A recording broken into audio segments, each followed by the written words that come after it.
Oedipus solved the Sphinx's riddle and won a kingdom, but the answer cost him everything he had. The story we know is incomplete. Oedipus arrives at Thebes around 430 BCE, the dates blur, but the decision framework is sharp. A monster called the Sphinx has locked the city. She poses a riddle to every traveler. What walks on 4 legs in the morning, 2 at noon, and 3 in the evening? Everyone who guesses wrong dies. The city's already lost dozens. Oedipus, a stranger with nothing to lose and everything to gain, decides to answer. He says, "Man, a human crawls as an infant, walks upright in adulthood, uses a cane in old age. It's correct." The Sphinx throws herself from a cliff. Thebes celebrates. Oedipus marries the queen Jocasta and inherits the throne. By every external measure, he's won. He's solved the impossible problem. He's become a decision-maker under pressure, and he's succeeded. But here's where the Stoics and the Greek playwrights saw something the modern self-help industry misses. Oedipus's answer was technically correct. It was also catastrophically incomplete. He'd identified what man is asterisk, but he'd never asked what he was doing there, who he actually was, or what he'd already done before that moment. The riddle itself was a trap designed by the gods, not because the answer was wrong, but because it offered knowledge of the abstract, the universal human condition, while hiding knowledge of the particular, himself. Oedipus had unknowingly killed his father on the road. He was now sleeping with his mother. The answer man described everyone. It described no one, least of all him. This is the first Stoic principle the Sphinx tests. Self-knowledge isn't about grasping universal truths. It's about seeing yourself clearly. Marcus Aurelius, writing 500 years later, understood this cost. He wrote that we deceive ourselves constantly, not because we're stupid, but because we're motivated to. We know the rules of human nature. We apply them to everyone except ourselves. Oedipus made a calculation under pressure, answer the riddle, save the city, gain power. The calculation was rational given what he knew, but it was incomplete because he didn't know the one variable that mattered, his own history. He'd made decisions in ignorance, and now, having succeeded externally, he'd have to pay the cost of internal blindness. The Stoics called this prosoche, attention or mindfulness, not the modern wellness version, not meditation for calm. Real prosoche meant relentlessly auditing your own beliefs, your own motives, your own blind spots.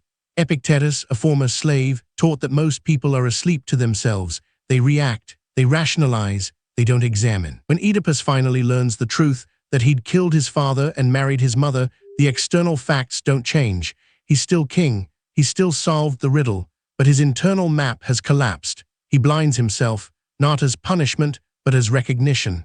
He chooses not to see because he finally sees what he'd been doing while blind. Here's what separates Stoic wisdom from modern productivity culture. Productivity culture says, know yourself, optimize, win. Stoicism says, know yourself, because you're probably wrong about who you are.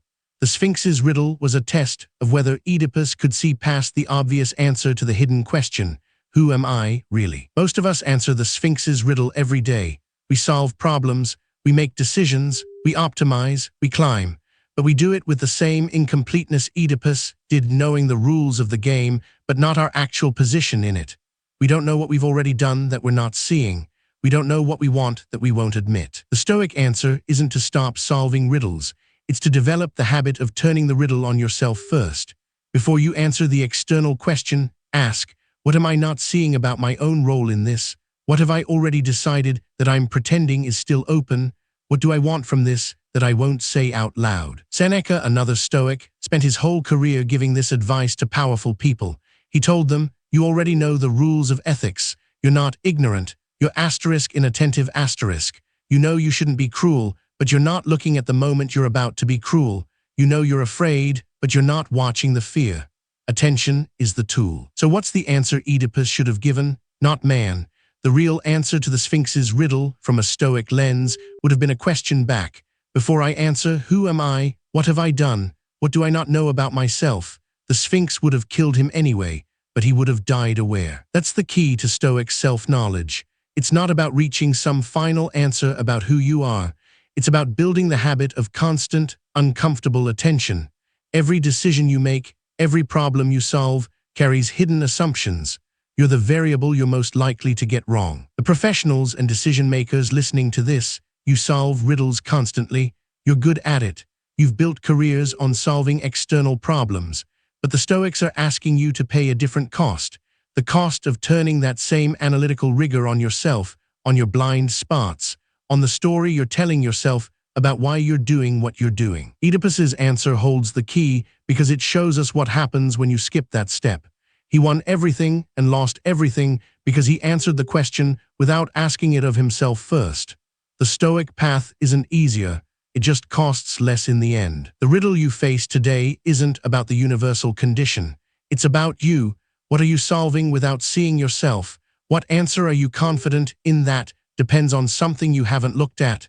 That's where the real work begins. Subscribe for weekly Stoic insights on decision-making and self-knowledge, the philosophy for people who actually have to choose.